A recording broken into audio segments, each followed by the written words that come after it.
بسم اللہ الرحمن الرحیم۔ استخارے کا مسنون طریقہ اور اس کی دعا۔ یاد رکھیے کہ استخارہ کتنا اہم چیز ہے۔ اس کی فضیلت کے متعلق حضور پاک صلی اللہ علیہ وسلم کے بارے میں آتا ہے، صحابہ کرام رضی اللہ عنہم اجمعین فرماتے ہیں کہ ہمیں حضور صلی اللہ علیہ وسلم استخارے کا طریقہ اور اس کی دعا گویا اس اہتمام کے ساتھ سکھاتے تھے، اس کی تعلیم فرمایا کرتے تھے کہ جس طرح کہ وحی کی آیات کی تعلیم دیتے، جس طرح کہ قرآن پاک کی آیات کی تعلیم اہتمام کے ساتھ وہ تعلیم فرمایا کرتے تھے، اسی طرح استخارے کی تعلیم اور اس کی ترغیب بھی ہمیں اسی اہتمام کے ساتھ تعلیم فرمایا کرتے۔ تو گویا استخارہ بہترین چیز ہے۔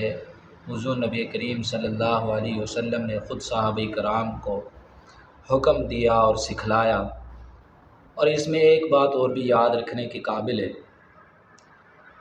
کہ ہم میں سے اکثر لوگ وہ یہ چاہتے ہیں کہ استخارہ ہم نے کسی کام کے بارے میں کرنا ہے، اور یہ یاد رکھیے کہ استخارہ مباح اور جائز کاموں میں ہوتا ہے، اور گناہ کے کاموں میں، ناجائز کاموں میں استخارہ نہیں ہوا کرتا۔ اور استخارہ بہت سے لوگوں کے ذہن میں یہ ہوتا ہے کہ استخارہ ہم کسی دوسرے سے کرائیں، کسی اللہ والے سے کرائیں۔ یہ غلط ہے، کیونکہ صحابہ کرام رضی اللہ عنہم اجمعین کو حضور صلی اللہ علیہ وسلم اس کی تعلیم ارشاد فرماتے اور سکھلاتے۔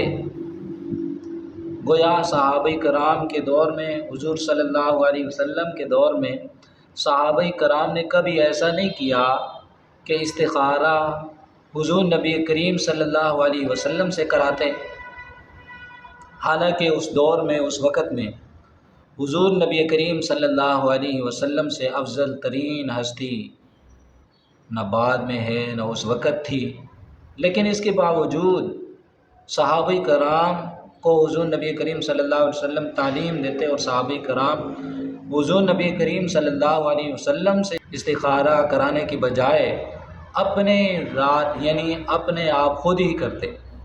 وہ استخارے کا حکم یہی ہے کہ انسان خود جس کام کے بارے میں استخارہ کرنا چاہتا ہے خود اہتمام کرے، خود ہی اس کو کرنا چاہیے۔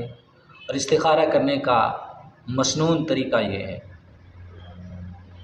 کہ کوئی بھی نماز کا وقت ہو، یعنی ایسا وقت نہ ہو جس میں نوافل پڑھنا، نماز ادا کرنا ممنوع ہو۔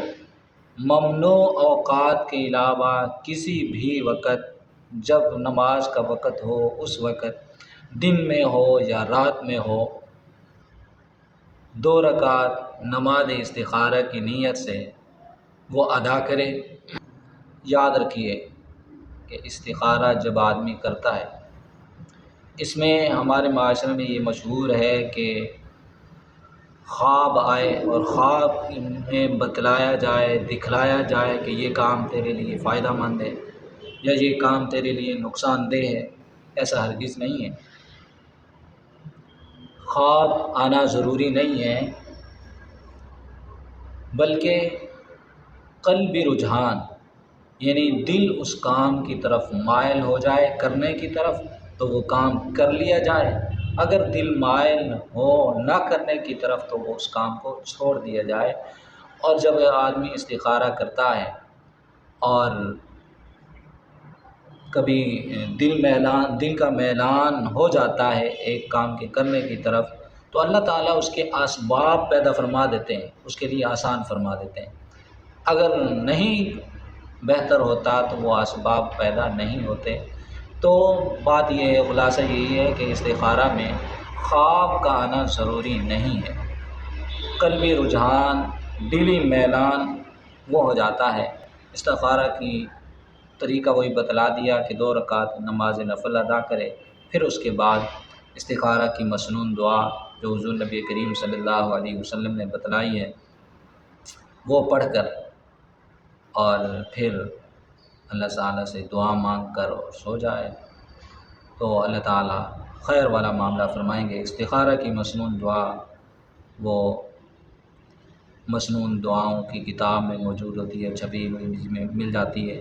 میں بھی یہ عرض کر دیتا ہوں، پڑھ دیتا ہوں استخارہ کی مسنون دعا۔ اللہم انی استخیرک بعلمک واستقدرک بقدرتک واسألک من فضلک العظیم فإنک تقدر ولا اقدر وتعلم ولا اعلم وانت علام الغیوب۔ اللہم ان کنت تعلم ان ھذا الامر خیر لی فی دینی ومعاشی وعاقبت امری فاقدرہ لی ویسرہ لی ثم بارک لی فیہ وَإِن كُنْتَ تَعْلَمُ أَنَّ هَذَا الْأَمْرُ شَرٌّ لِّي فِي دِينِي وَمَعَاشِي وَعَاقِبَةِ أَمْرِي فَاصْرِفْهُ عَنِّي وَاصْرِفْنِي عَنْهُ وَاقْدُرْ إِلَى الْخَيْرِ حَيْثُ كَانَ ثُمَّ أَرْزِقْنِي بِهِ۔